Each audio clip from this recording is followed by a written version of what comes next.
Going to the beginning, my name is Lili Price. I study illustration and photography at the Parsons School of Design. I'll have my contact info at the end of the class for further questions.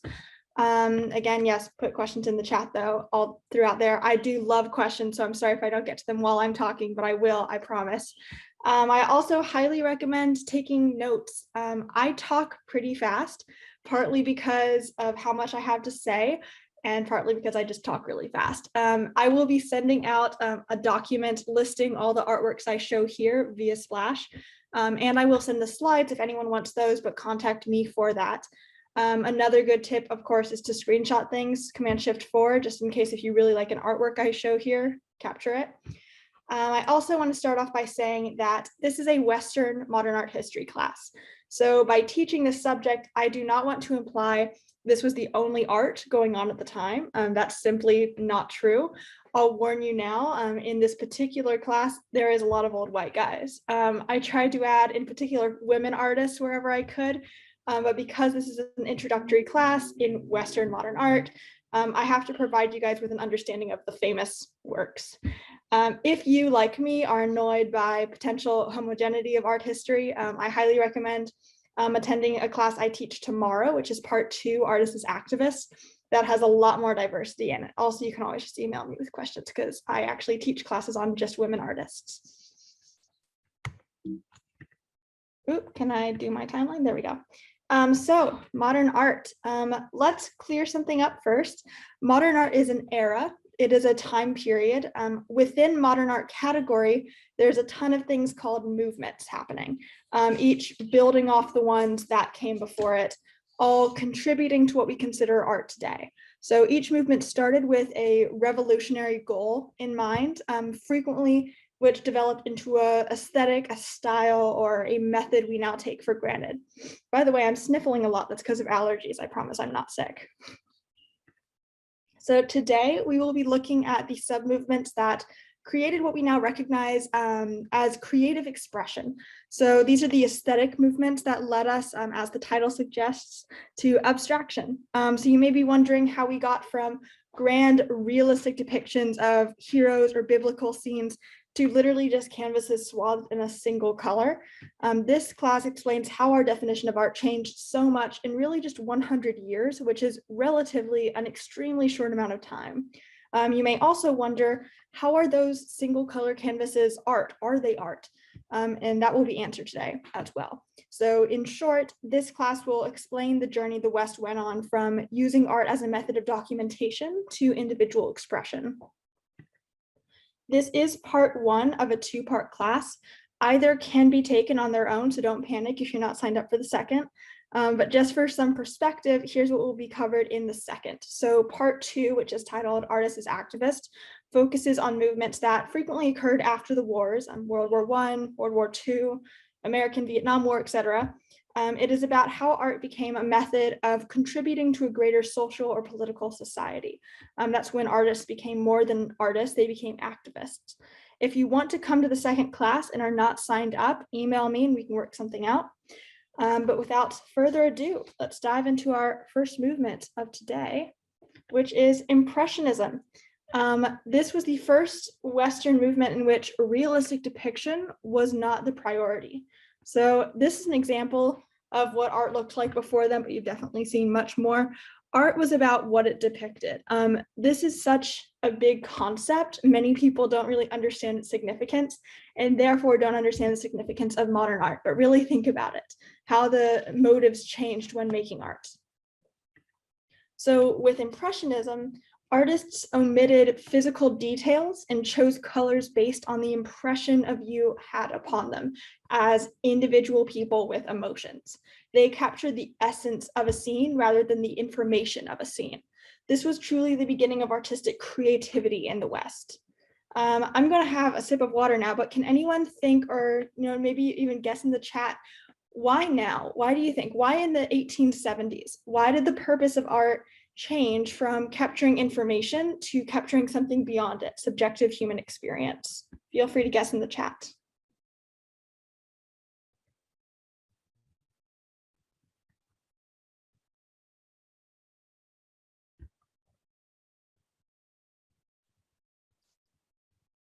Okay, so the answer is photography. Photography was invented in 1839, and it was only really accessible in the late 1850s due to the daguerreotype, if you're a photography interest, which is a very specific photography method that made it a lot easier for more people to buy cameras.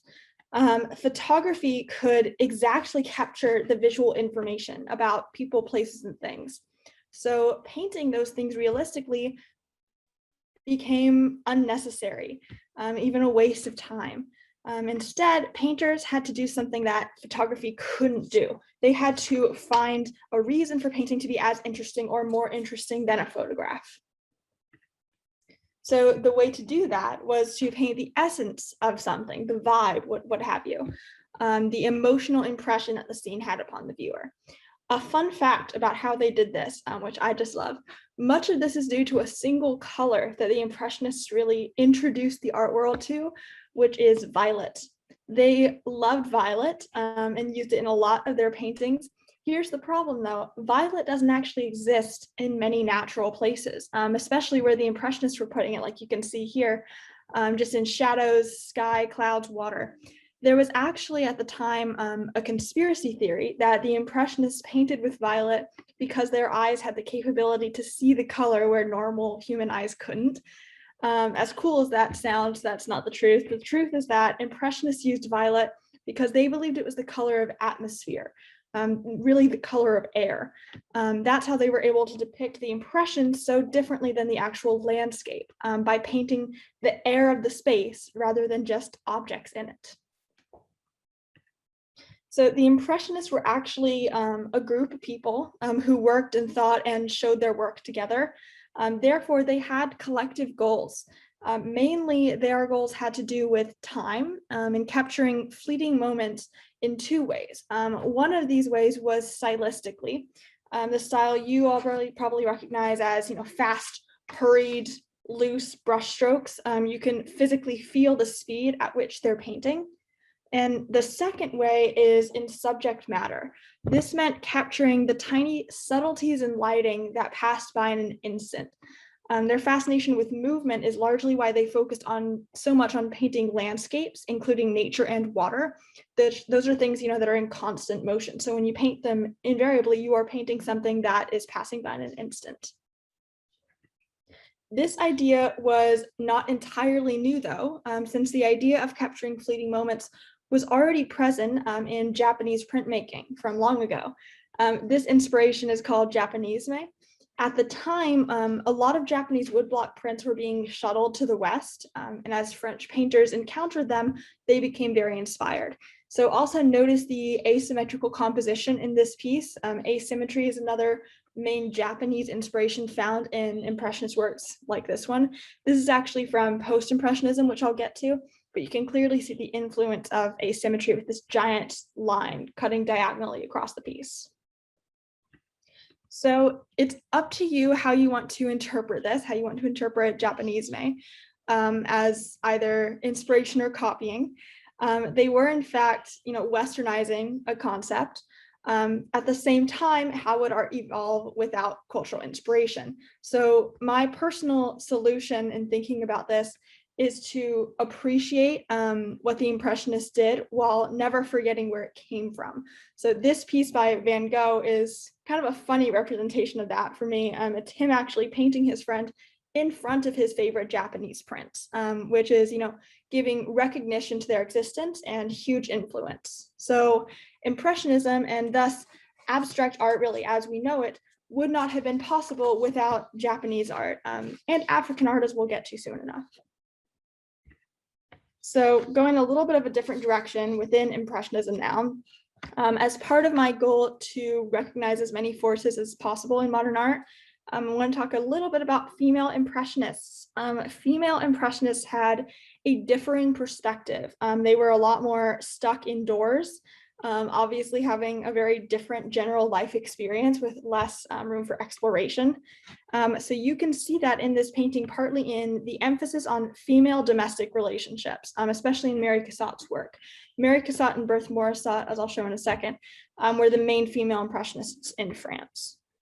So female impressionists took this idea of style and lighting, but with different content, depicting domesticity and the female experience. With this new subjectivity that they had in art, they emphasized the personal quality by focusing on introspection. That kind of theme you can see clearly in one of my favorite of all time Impressionist works here, Psyche Mirror. Couple fun facts now. Berthe Morisot, same painter as Psyche Mirror. She was one of the first to leave raw canvas exposed in her final works, which is something we see a lot nowadays, but was pretty revolutionary back then.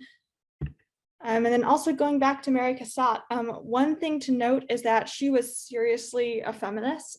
She declared the new woman to be educated and independent. She personally decided never to marry, not wanting to intervene with her career. And she once stated that women should be someone and not something, which I think is a beautiful quote. She organized art shows to raise money for women's suffrage, but you can also see subtle feminist themes in her work here, like this piece, Lydia Reading the Morning Paper. This was actually about raising awareness that women were becoming increasingly literate and involved in current events, thus should have the right to vote. So there was another movement a little bit later called NeoImpressionism, which you've probably seen but not known the origins of. So scientific color theory was being published back then, and these artists were fascinated by it. So what Impressionism really did was to open a new level of experimentation in art, especially in regards to color. So notice how Toulouse-Lautrec here drew this portrait of Van Gogh all via cross-hatching and blue and yellow tones. So a color theory that we all know is that by mixing certain colors, you get different colors. So mixing red and yellow would make orange, yellow and blue makes green, etc. So what artists have done for centuries was mix their primary colored paints together to create their colors. What the Neo-Impressionists thought would be cool would be to not mix the colors before putting them on the canvas. Instead, they put tiny, tiny dots of the pure unmixed colors directly next to others. So from far away, it looked like one color. So the whole canvases of Neo-Impressionists were covered in thousands, potentially millions of tiny dots to create the colors. That method is called pointillism because they were literally using a point to do so. This is the best close-up I could get. You still can't really see the dots, but you can see, on the left here, a lot of yellow and red dots to create this kind of burnt orange color. The second color theory that they were fascinated by was that if you put a color directly next to its opposite, the colors seem more vibrant. So the solution for making all colors seem brighter was to put them next to their opposite.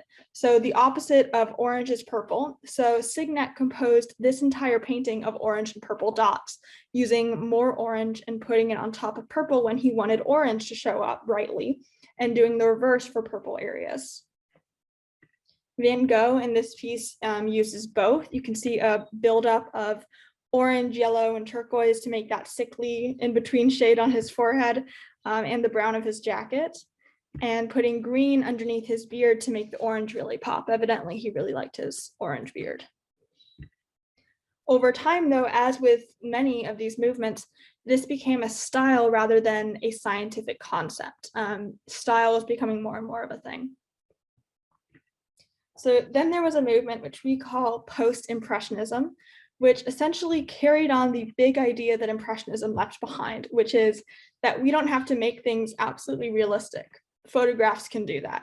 Painting and artistry could do more than that via alterations and stylistic choices. So sorry, I just totally dropped my note. Painting, it was about how you saw something and then conveying that through your painting, as opposed to choosing just what you had to paint, because that got kind of boring after a while. So with the original Impressionism, it introduced the use of altering color for emotion, for conveying the subjective experience, hence slightly unrealistic color. Also in Post-Impressionism, further exploration of the compositional components of color, line, and shape, as you guys probably heard. This Van Gogh piece has actual texture in it, which is really, really, really important. think about that for a second, about how different texture is in a painting versus a photograph. The texture here in the brushstrokes makes it clear that this is a painting. It is not pretending to be reality. It's taking advantage of the fact it's not a photograph, nor is it reality. It's calling attention to the fact that it's actually on a flat surface. Also outlines. This is when outlines became a thing. Outlines don't exist in real life. I don't know if you've ever thought about that before, but for the sake of design and aesthetics, they put them in there. So at this point, all options of composition are open to adjustment, color, shape, and line. So Impressionism altered color with its focus on atmosphere and the violet. NeoImpressionism focused solely on color and eliminated shape completely by just using dots. And PostImpressionism altered color and shape. Expressionism really added line to that so that you could do anything to manipulate an image into expressing anything you want, meaning art was fully personal, hence the movement Expressionism. So some historians argue that this was the first truly expressionist piece. Take a look at it for a second while I sip some more water and see if you can guess why. What makes this different than the others? Feel free to put in the chat.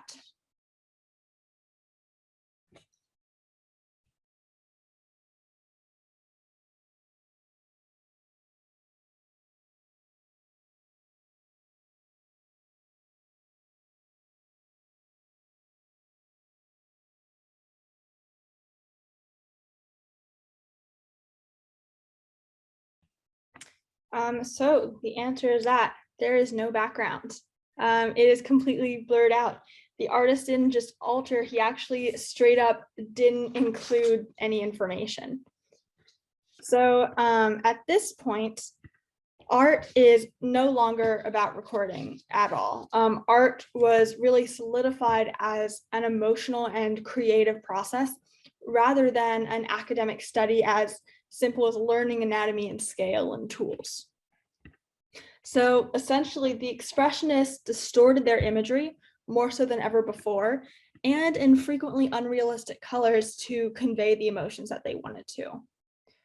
Important to note, they were not expressing emotions just via facial expressions, as the name Expressionism might immediately make you think. Rather, they expressed emotion through their compositions. You can tell that, especially in this piece, in which Mac completely omits facial expressions at all. He conveyed the emotion of somber just by color and shape.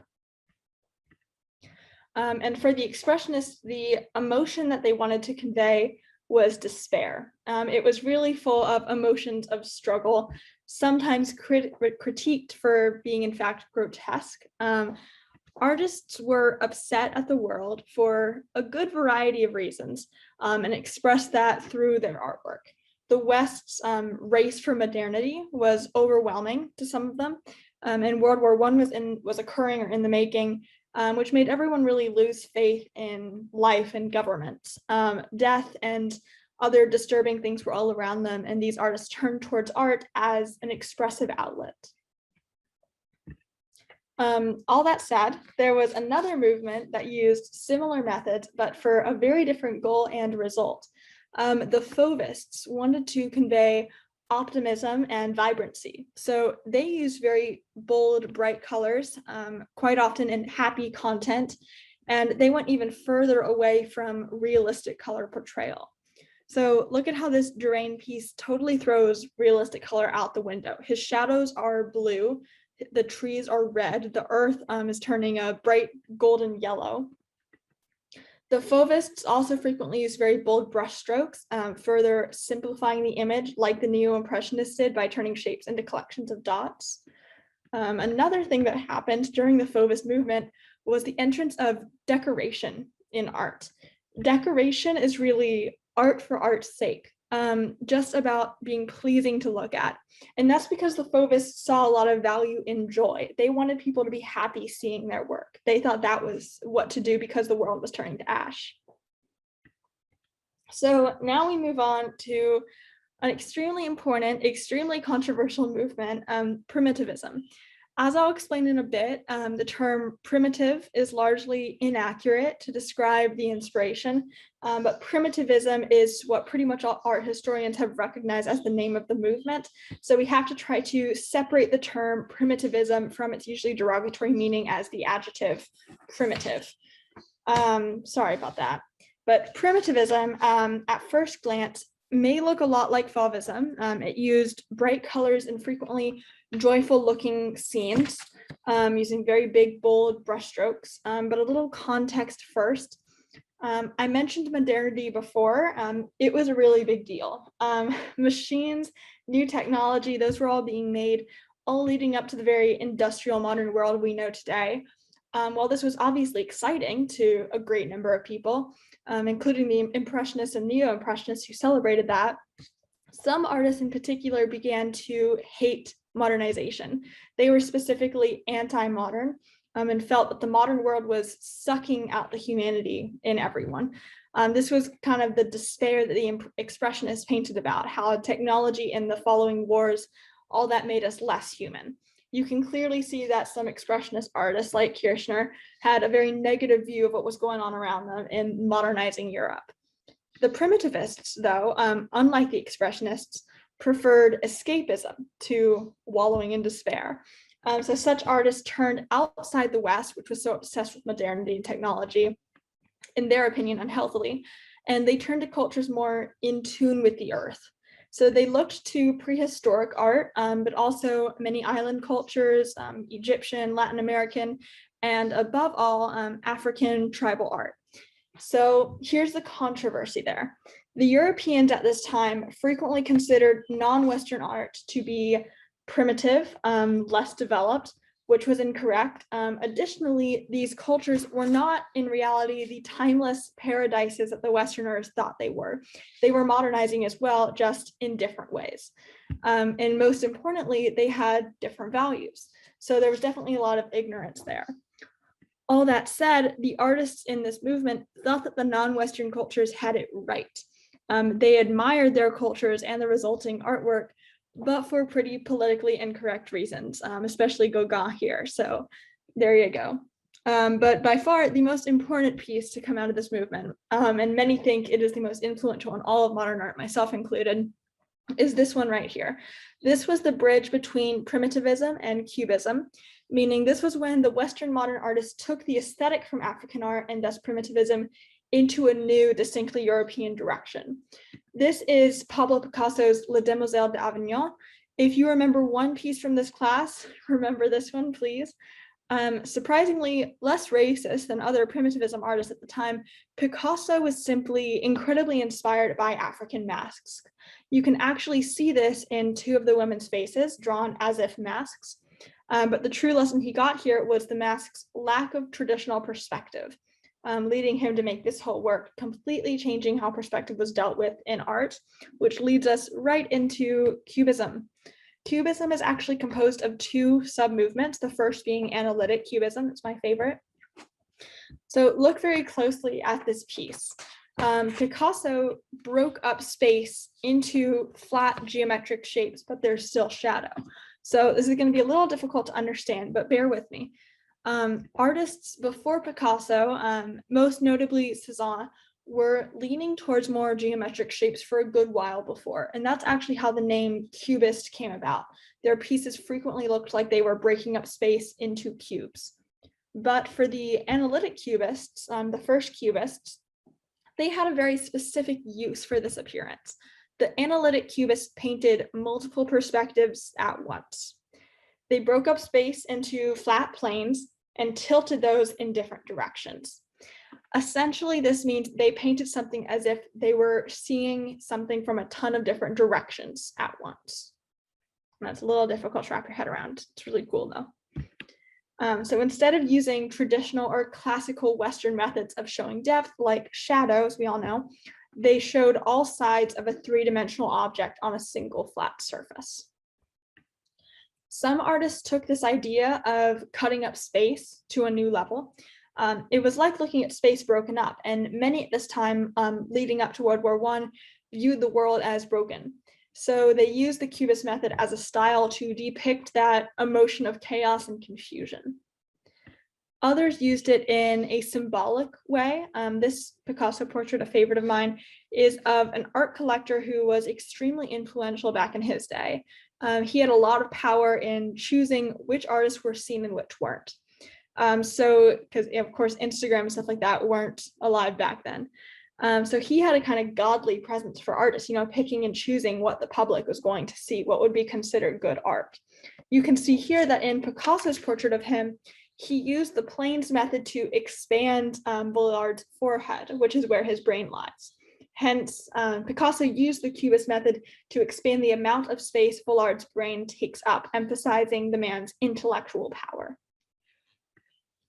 Gradually, though, as they got more and more into this whole fractured plane idea, the planes got broken up into smaller and smaller pieces, leading the finished piece to be very abstracted. You can barely tell much of what this is. This was a huge jump into abstraction. So while the Impressionists broke ground by prioritizing style over content, the Cubists were basically stating that content didn't matter at all.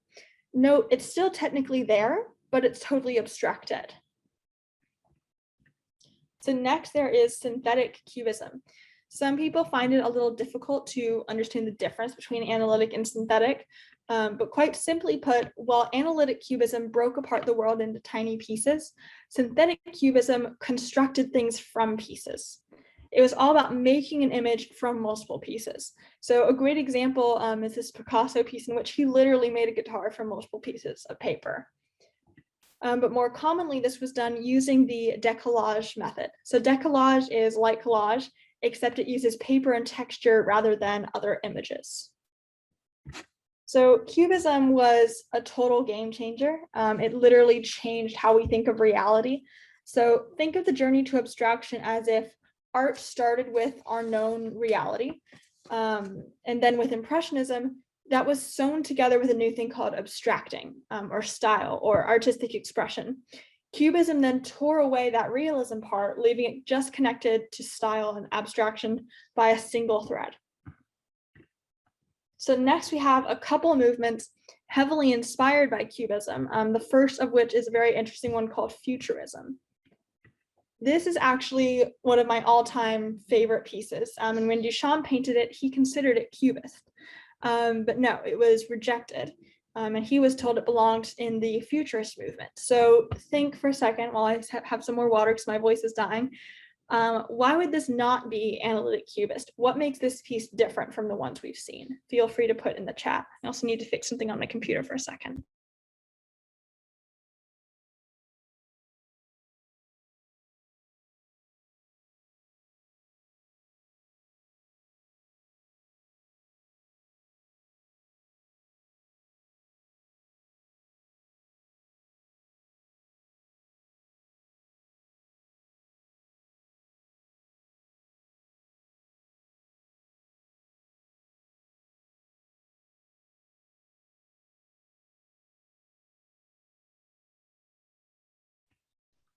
Okay, so analytic cubism was all about seeing something from multiple angles at once.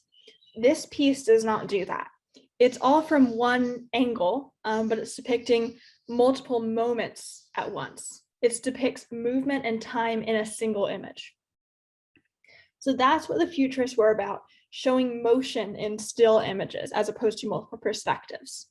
Frequently, they used Cubist techniques to do so, but they also did some overlapping, which I really like in this one. You can see a lot of it was focused on line, showing multiple moments in time. This is one of my favorites as well. Look at those lines. Those lines are very Cubist, how she has that bicycler. So this idea is, again, pretty crazy to wrap your head around. How do you show multiple moments in time at once? A common way for futurists to do this was by overlapping stylistically. Futurism, however, kind of started with this artistic goal and actually evolved into an incredibly political movement. Because their artwork was so focused on emphasizing speed and the beauty of speed, naturally these painters were also fans of the speed of modern life. They loved new technology and innovation of the industrial age, and believed it was what made the world exciting. So they celebrated modernity via frequently Cubist aesthetics, much unlike the primitivists who used Cubism as an anti-modernity movement. Specifically, the Italian Futurist movement was also very pro-war. They believed that the war would bring the country out of poverty and struggle. They were wrong, but they thought that war and the weapons that came from industrialization would revive Italy. Just didn't work out. But the main thing to get out of this movement is their concept of using Cubism to convey something more than what's there at one still moment in time. Again, moving further away from what the photograph can do. And with that, Orphism was born. So Orphism was another movement birthed by Cubism.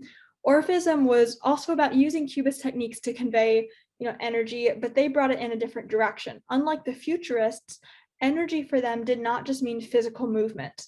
It was something more felt. So like when people talk about the energy of a city, Robert Delaney here, one of the founders, was trying to convey that using the Cubist method to convey rhythm, despite it being purely visual and on a flat surface. A lot of Orphism was about that rhythm and feeling something, feeling almost supernatural or soulful movement. So gradually, the content became more and more abstracted as it became less and less about what they were painting and more about the feeling the viewer got while looking at it due to the colors and shapes. It was the style that made you feel the rhythm, not the building or the scene here. Sonia Delaney-Turk, Robert's wife and co-founder of Orphism movement, it's very cute, they were a husband-wife team that made Orphism. She took this a step further by painting this, which translates to electric lights. What's important is that she was not painting the street lights. No, she was painting the optical illusion of bright colored lights. She was not painting anything that physically existed. Which leads us to Kandinsky, who straight up put together shapes and colors to evoke an emotional response in the viewer, since that was pretty much what was making the effect in the Delaney's work. This right here is what he called the first abstract watercolor. This means drawing and painting were no longer tied to physical content, to reality. That final thread tying art to the material world was severed. So, Suprematism. This is our last movement of the day. Suprematism is the first truly abstract Western art movement, and really in the world as well. Suprematism worked to convey pure emotion, and the artists believed that to do so, they had to be completely free from representation of the material world. This was that final pull, freeing art entirely from the physical world. These artists wanted you to feel something without thinking. That was the art, not the skill of copying something. Content itself disappeared. Paintings were officially no longer connected to the three-dimensional world. The line of thinking here was, it's too easy and superficial even to make a portrait of a person looking sad. They wanted to paint sadness itself, not a sad person, not a dreary day or a frowny face. They wanted to capture something pure. And as they tried to get to the pure emotion, the canvases became purer and purer until suddenly it was a monochromatic palette. This painting here only needed barely 2 colors and shape. And then Malevich created the black square, stating that you need no color, no shape. Frequently, this is called the first completely abstract work of art. You may not like it. I don't love it. I find Expressionism more interesting and beautiful, but you cannot walk away thinking, what's the point of this painting? It's just black on a square canvas. Malevich and his fellow suprematists believe this was the most honest way of painting. It's not trying to be anything it's not. They wanted a reaction from viewers without thinking, without finding associations tied to material things, just pure emotion. If you still don't like it, just think about what it's done for art today. It completely freed up our definition of art to be whatever we want it to be. So anything we do between the two extremes, from realistic depiction to extreme minimalism, such as this, is valid as long as we're trying to express something. This solidified art as a free practice, do with it what you will, no rules except express something, whether physical or spiritual or conceptual. So I'll leave you with a fun fact, an anecdote, if you will. Malefic's Black Square was made in 1915. In 1907, the same year that Picasso made Les Demoiselles d'Avignon, a woman artist named Hilma af Klint created this piece, one of many, which was fully abstract. Hilma af Klint was the first truly abstract painter, not abstracted, fully abstract. However, she was aware and actually wrote down in her diary and letters that the world was not ready for it, that they needed time to understand. So I'll leave you with just something to whet your appetite for further researching female artists in history. I presented this to you as a journey to abstraction, and in the mainstream it was, definitely, because of how people influence each other, leading to a final result. There will always be some genius individuals outside the barriers. It's just about who followed. Picasso was outside the line when he made Demoiselles d'Avignon, but he was followed by others. That's how movements are made, someone stepping out of bounds and more following. The reason you don't hear about female artists is not that they didn't step out of bounds, but because people didn't follow.